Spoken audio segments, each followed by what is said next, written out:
नमस्कार दोस्तों, मैं विनय दुबे मुंबई से।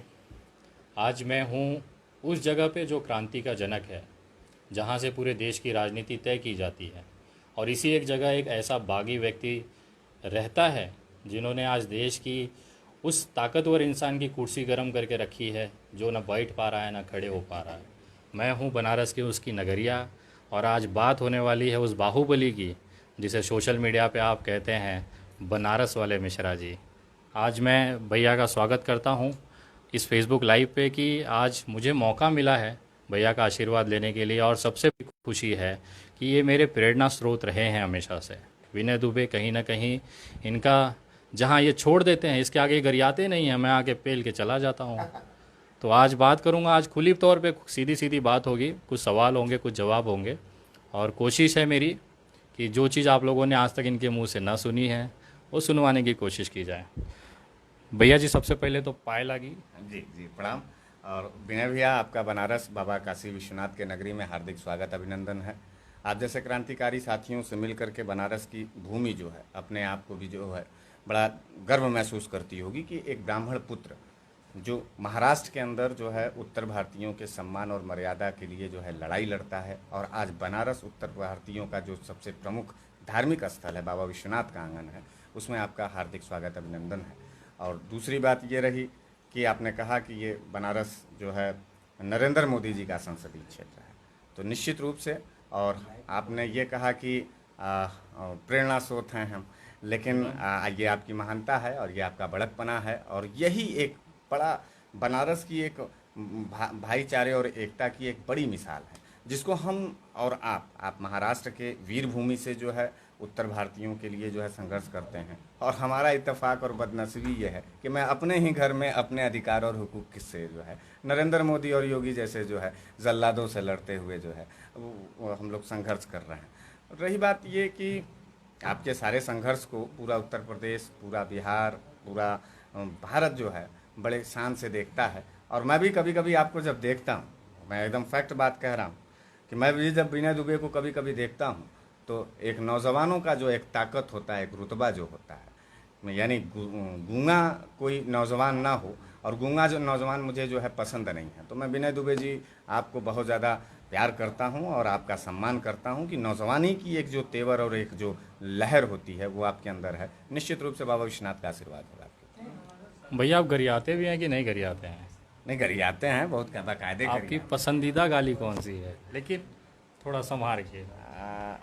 देखिए, हम गद्दार से बड़ा कोई गाली नहीं समझते हैं। और इस देश में जब राजनीति के अंदर गद्दारी होने लगती है तो मैं उस गद्दार को गद्दार करता हूं। और नरेंद्र मोदी और अमित शाह को मैं गद्दार के रूप में देखता हूं। उनके साथ साथ उनके छोटे भाई हैं योगी जी, वो मठ से निकलते हैं, वो यूपी के भी नहीं हैं, वो उत्तराखंड के पहाड़ी इलाके में रहते हैं। और जो व्यक्ति जो अपने परिवार, अच्छा इत्तेफाक देखिए, पूरा देश जो है बिना परिवार, जो परिवार की जिम्मेदारी नहीं निभा पाता, मैं लगातार कहता रहता हूँ, उसको जो है पूरा देश जो है भावना में बहता है, श्री राम के नाम का आस्था का जो है कि मतलब लेता है, आसरा लेता है और सत्ता में जाके बैठ जाता है। तो बाबा भीमराव अंबेडकर के जो है कि इस देश में जब धर्मवाद और जातिवाद का जो है लहर बहता है, तो विनय जी, हमारे और आप जैसे नौजवानों की ये नैतिक जिम्मेदारी बनती है कि हम इस तिरंगा के मान मर्यादा और सम्मान के लिए और संविधान के इस जो संविधान की रक्षा के लिए जो आप लड़ रहे हैं, उसमें मेरा भी एक भागीदारी, एक कदम आपके साथ जरूर रहेगा इस भारत देश में। पूरे देश में कहा जाता है कि मिश्रा जी सिक्के के एक पहलू हैं, दूसरा पहलू विनय दुबे है। और बहुत सारे लोग बार बार निवेदन करते थे कि दोनों जन एक साथ एक वीडियो पे आएँ। तो आज आप लोगों को बताना चाहूँगा कि आप लोगों ने हमारी रेगुलर बातें सुनी होंगी। अब भैया वो थोड़ा सा चोला बदला जाए, हाँ जो ये सुनना चाहते हैं वो ज़रा सुनवाते हैं। जी। भैया मिश्रा जी जहाँ पे ख़त्म होते हैं, क्योंकि एक बहुत ही सभ्य तरीके से अपनी बातें रखते हैं, विनय दुबे उसके आगे पेलना चालू करता है। भड़वे करके अंडभक्तों से मेरी शुरुआत होती है, क्योंकि कहीं ना कहीं भैया जी थोड़ा सा उन पर रहम कर देते हैं। वो आगे आगे लेते हैं, हम पीछे पीछे लेते हैं, दोनों मिल के मतलब तबीयत से ले लेते हैं। भैया एक बात बताइए, काहे इतना प्यार करते हैं भारतीय जनता पार्टी से? मुझे तरस आता है विनय जी इनकी, जैसे आप कहते हैं ना कि अंडभक्त। तो एक बात बताइए, हम तर्क से बात करते हैं। अंड जो भक्त होते हैं वो बेचारे जो है अंडा की तरह न होंगे कितने नाजुक कौन कौन अंडे की बात कर रहे हो? वही जिस अंड भक्त की बात आप करते हैं। तो ये भैया तो जितने अंड भक्त देख रहे हैं आप समझ जाओ, बस वही अंडा है जो भैया कह रहे हो और जो मैं कहता हूँ। और ये मतलब तकलीफ तब होता है कि जब ये आप जब कहते हैं इनको अंड भक्त और ये आपको जो है इसका प्रतिपादन करते हैं। बताइए, इस देश में सबसे बड़ी जाति के रूप में हिंदुओं में ब्राह्मण माना जाता है और ब्राह्मण काशी में के ब्राह्मण को, आप भी उत्तर भारतीय हैं, इस देश के उत्तर भारतीयों में ब्राह्मणों का जो योगदान रहा है उस योगदान पे भी जो है इनको जो है कि ये पुछरंगवा सियार हम कहते हैं नरेंद्र मोदी जी को। क्योंकि देखिए, जो व्यक्ति अपने परिवार, अपने बाप, अपने घर परिवार की जिम्मेदारी नहीं संभाल पाया, वो 56 इंच का सीना लेकर के जो है भारत में जो है घूमता है और कहता है कि जो है कि मैं पूरा देश बदल दूंगा। देश बदलने की तो बात थी भैया, सीना है कि पिछवाड़ा है? उसका पिछवाड़ा भी नहीं कहा जा सकता। पिछवाड़ा भी नहीं। पिछवाड़ा भी अगर उस आदमी का होता तो गलवान हमारा होता, सीधी बात ये है। चापे रहा। हाँ, तो अगर 56 इंच का नरेंद्र मोदी जी का कुछ भी नहीं है। और जो भी लोग होंगे 56 इंच जिसको दिखाई देता होगा वो जो है वही आपके अंड भक्त वाले लोग होंगे जो है। मुझे तो लगता है उनका हाइड्रोसिल का ऑपरेशन करना पड़ेगा जल्दी है। पानी नौजवान, हाँ नौजवान आप जैसा नौजवान, हमारे जैसे नौजवान जो है भारत देश के अंदर लोकतांत्रिक प्रक्रिया को बचाने के लिए हम लोग उनके पानी का, उनका हाइड्रोसिल का क्या, उनके अतड़ी का ऑपरेशन कर दिया जाएगा। लेकिन एक बात हम आपको बताते हैं कि ये जो, देखो यार अंधभक्तों, मैं कभी तुम लोगों को खींचता उछता नहीं हूँ। भाई साहब कह रहे थे कि बनारसी अंदाज, वो फील्ड मेरा है भैया। हाँ, तो अंधभक्तों वाला मुझे हाँ, तो बाकी आप लेते रहो। हाँ, नहीं, मैं आपका अधिकार सुरक्षित रखूंगा। देखो यार, मतलब मेरे गद्दार भाजपाइयों, देश बड़ी दिक्कत से बाहर आया है। ये इस देश में हमारे बाप और विनय जी के पिताजी और दादा का ही योगदान नहीं है, कहीं ना कहीं तुम्हारे भी बाप और तुम्हारे भी दादाओं का योगदान था, तब इस देश में आज़ादी हुई। इस देश में कोई हिंदू ही नहीं रहा, इस देश में तमाम उन वर्ग के लोग भी रहे हैं जिनके बाप दादाओं ने यहाँ बलिदान और कुर्बानी दिया। अब अच्छा, मुझे गर्व ये है कि मेरा बाप दादा सावरकर नहीं है, विनय जी गोलवरकर नहीं है, माफीबाज नहीं है हमारे खानदान के लोग। शायद आपके डीएनए में सावरकर और जो है गोलवरकर जैसे गद्दारों का खून नहीं है, इसलिए आपके अंदर जो है क्रांतिकारिता है और आप सरकार और शासन से अपने वाजिब सवाल पर जो है सवाल करते हैं। और ये लोकतंत्र की बहुत बड़ी खूबसूरती है। जिस देश में आप देख लीजिए, अब वो किम जोन वाला देश, वो कौन सा, नॉर्थ कोरिया है कि कौन सा है, तो मोदी जी ये नॉर्थ कोरिया नहीं बन सकता भारत, ये सपना अपना देखना छोड़ दो यार। और फिर दूसरी बात ये है कि जो है कि ट्रंप जैसा अमेरिका ये नहीं बन सकता। यहाँ विविधता है और विविधता में जो है जिस तरीके से हमारी पूरी भारत की एकता और अखंडता है उसको हम लोग जारी रखते हैं। विनय जी, आप भी प्रयास कर रहे हैं। आप देखिए, उत्तर भारत से जा करके बिहार और महाराष्ट्र के अंदर एक बड़ा मूवमेंट करते हैं। आपका अपराध क्या था? हम लोग पूरे देश के अंदर आपके टीवी चैनल पर देख रहे थे, बड़ा दर्द हो रहा था। आपका अपराध यही था ना कि आप उत्तर भारतीयों के उन गरीब मजदूर महिलाओं और बच्चों को सुरक्षित जो है ट्रेन के द्वारा उनके घरों पर भेजना चाहते हैं। आपने कहा कि हम अपने खर्चे से आपको लेके जाएंगे। आपने तो भीख भी नहीं मांगा नरेंद्र मोदी जैसे दलिद्र सरकार से। ये वो दलिद्र सरकार है जो महिलाओं का सैनिटरी पैड भी जो है नीलाम करने से बाज नहीं आए। बच्चों का जो है पोकी पैंट जो उसको कहा जाता है उसको भी ये जो है कि देखिए मेरे मुंह से निकल गया तो उसको भी ये बेचने से बाज नहीं आएंगे। अच्छा, दूसरी बात ये है कि जिन भाजपाइयों को अपने माँ बहन की इज्जत का फिक्र नहीं होगा, वही जो है दूसरे की माँ बहन की इज्जत को उठाए। सफूरा जरगर के लिए आप भी बोल रहे थे, हम भी बोल रहे थे। इन लोगों ने माँ बहन की इस तरीके की गाली दी है जिसके बाद से आत्मा एकदम दूषित हुआ, दर्द से भरा। और मुझे ये लगा कि ये मेरा देश है, ये हमको गाली दे करके राष्ट्रद्रोह कर सकते हैं, तो मैं इनका गर्दन और उनका कलेजा बाहर निकाल करके इनको अपनी भी राष्ट्रभक्ति दिखा सकता हूं। और मुझे ये उम्मीद है कि साले भोसड़ी वाले है भी इसी के लायक, निश्चित रूप से। और हमारे के यहाँ तो जो है कि मतलब कि कहा जाता है एक तो हराम ज़्यादा। हराम का ज़्यादा जानते हैं क्या होता है विनय जी?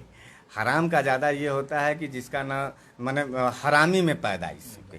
तो ये भारतीय जनता पार्टी के जितने कार्यकर्ता हैं, अच्छा इनके माथे पर देखेंगे जो इनके गर्दन में जय श्री राम का उ रहेगा। मर्यादा पुरुषोत्तम राम के भी चरित्र का नीलामीकरण अगर किसी ने किया पूरे देश के अंदर, तो भारतीय जनता पार्टी के योगी सरकार ने किया। योगी जी रो रहे थे संसद में, आपको वो वीडियो याद होगा। और योगी जी जिस तरीके से उत्तर प्रदेश में आपने 200 ब्राह्मणों की हत्या कराई है, उसके लिए मैं आपको साफ साफ, विनय दुबे जी हमारे भाई हैं, अब वहीं एक तो विकास दुबे का टेलर देखे हैं, दिमाग खराब करोगे तो दूसरा विनय दुबे का भी टेलर देखोगे। हम लोगों को जीने होने की ज़्यादा खुशहाली नहीं है, और सस्ती ज़िंदगी जीने से बेहतर यह है कि महंगी मौत के लिए विनय दुबे संघर्षरत हैं, हरीश मिश्रा संघर्षरत हैं, उसमें कोई दिक्कत की बात नहीं।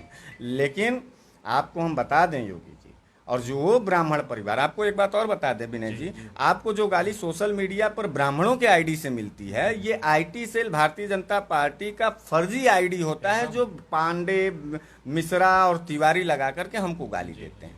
और निश्चित रूप से ये पूरी आईटी सेल भाजपा की जो है कि हम लोगों को जो है खिलाफ अपना वो करती है। आपने क्या कहा? आपने कहा कि मैं डॉक्टर कफील का जमानत पढ़ूंगा। आपने कौन सा गलत किया? नरेंद्र मोदी जी न कह रहे थे कि डॉक्टर इस देश का जो है भगवान होता है, तो विनय दुबे अगर प्रधानमंत्री की भी बात मान करके जो है अपने इस धरती के भगवान के लिए कर रहा है, तो तुम काहे गाली देते हो? तुम्हारे जो है मुरली मनोहर जोशी जी की बेटी जो है मुसलमान से शादी करे, और जो है मोहन भागवत जी की भतीजी जो है कि शादी कर ले मुसलमानों के यहाँ, नकवी साहब किसके दामाद हैं? मैं पूछना चाहता हूँ। शाहनवाज हुसैन जी किसके दामाद हैं?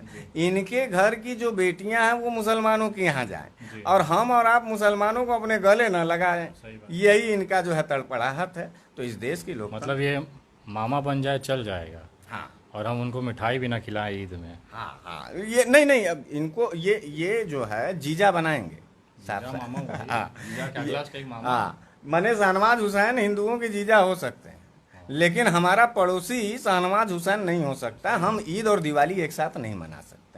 तो ये बनारस की भूमि है, और आपका हार्दिक स्वागत है। बाबा विश्वनाथ आपको ढेर सारी शुभकामनाएं देंगे, ढेर सारी ताकत देंगे। जिस हिसाब से आप उत्तर भारतीयों की आवाज़ बुलंद करते हैं मुंबई और महाराष्ट्र में, मुझे लगता है कि आने वाले समय में बिहार के अंदर जो हमारी शुभकामना है आपके लिए, आप लगातार पूरे देश में। अच्छा, एक बात और भी मैं आपके ही आईडी से बता दूं कि विनय दुबे एक ऐसी मजबूत आवाज़ है जिस आवाज़ को सुनने के बाद एक मरा हुआ भी नौजवान की धड़कन तेज होती है, और उसके जज्बात इस तरीके से क्रांति के लिए उठते हैं जैसे कि वो बनारस वाले मिश्रा जी बन जाता है। तो इस तरीके की खूबसूरती है। कर दीजिएगा, बस सीधा सीधा उल्टा कर दीजिएगा, इस पे आपत्ति है मुझे। हाँ, नहीं, यहाँ से उठती है तब विनय दुबे जैसे लोग आते हैं। और आपको, देश के मुसलमान साथियों को, देश के क्रिश्चियन साथियों को, देश के जो है फारसी साथियों को, जितने भी जाति मजहब के लोग हैं, आप एकदम निश्चिंत रहिएगा। आपको कोई सड़क पर CA-NRC के तहत जो है विनय दुबे ने पूरे देश के अंदर मूवमेंट किया, और सारे जगह वो गए। क्यों गए? CA-NRC पर हमको कोई दिक्कत नहीं था, हम लोग तो ब्राह्मण आदमी थे, और हमारी पूरी कौम ही जो है नरेंद्र मोदी और योगी जी के पीछे पीछे दौड़ती है। विनय, हाँ, तलवे चाटते हैं। मुझे तो आज फक्र, मतलब दर्द इस बात का होता है कि स्वाभिमान की एक चीज़ जो ब्राह्मणों के अंदर थी, जहाँ से परशुराम निकले थे, चाणक्य निकले थे। और आप ये देखिए, जब मतलब कि भाजपा सरकार सत्ता में आती है, आपको बता दें, याद होगा उत्तर प्रदेश में राजनाथ सिंह जो है कि मुख्यमंत्री थे, हरिशंकर तिवारी जी के ऊपर जो है इन लोगों ने बार बार भारतीय जनता पार्टी में जब जो है सरकार बनती है, कल्याण सिंह ने श्री प्रकाश शुक्ला के नाम पर जो है कि हत्या किया और ब्राह्मणों का उत्पीड़न किया।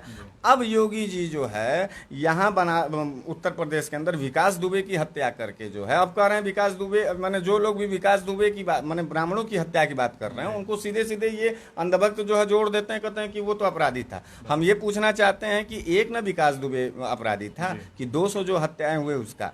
तो हमको लगता, एक सवाल ये भी था कि वो बेचारी अमर दुबे की जो पत्नी थी, जिसका 2 दिन पहले शादी हुआ था, वो कौन सी अपराधी थी? या वो 17 साल का लड़का, उसके ऊपर कौन से आपराधिक रिकॉर्ड था कि उसका एनकाउंटर हो जाता है? तो कहीं ना कहीं खुन्नस था, खुन्नस है। फिर दूसरी बात विनय भैया जो है, दूसरी बात ये है कि आप चिन्मयानंद जी को देखिए ना, इनके सेंगर को, इनके सांसद और विधायकों को देखिए भैया, उनको रखा ही गया है तेल लगवाने के लिए। अब कहाँ तेल लगाते हो तो वही जाने। तो फिर हम लोग भी डंडा लेकर के रखे हुए। मुझे एक बात बताइए, भारतीय जनता पार्टी की जो खुदाई है ये कब तक चलती रहेगी? अब इनकी खुदाई जो है तब तक चलती रहेगी जब तक आप इनको पाठ नहीं देंगे, और मैं आपके साथ रहूँगा। मैं आप तमाम लोगों को विश्वास दिलाता हूँ, ख़ास तौर पे देश के मेरे अल्पसंख्यक भाइयों को, ये फौलाद की जो सीना है हमारे देश में, एक आपके लिए साथ में खड़े हुए हैं। मैं हूं और हमारे जैसे बहुत से तमाम सामाजिक कार्यकर्ता हैं जो आप लोगों के साथ हैं, जो देश की एकता अखंडता नहीं टूटने देंगे। किसी के बाप के पिछवाड़े इतनी औकात नहीं है, किसी की माँ ने ये दूध नहीं पिलाया है कि ये संविधान तोड़ सके, ये जो हमारी एकता है तोड़ सके। तो कोई कितना भी कोशिश कर ले, अपना पूरा दम लगा ले, एक कुछ उखाड़ सके तो उखाड़ ले, कोई दिक्कत नहीं है। और मिश्रा जी, विनय दुबे बिहार आ रहे हैं बहुत जल्द आप लोगों के बीच। अब वहाँ पे जो नाच नचैया चालू होगा, भाजपा की खुदाई चलती रहेगी। आखिरी में जय हिंद, जय महाराष्ट्र। जय हिंद, जय बनारस, जय उत्तर प्रदेश।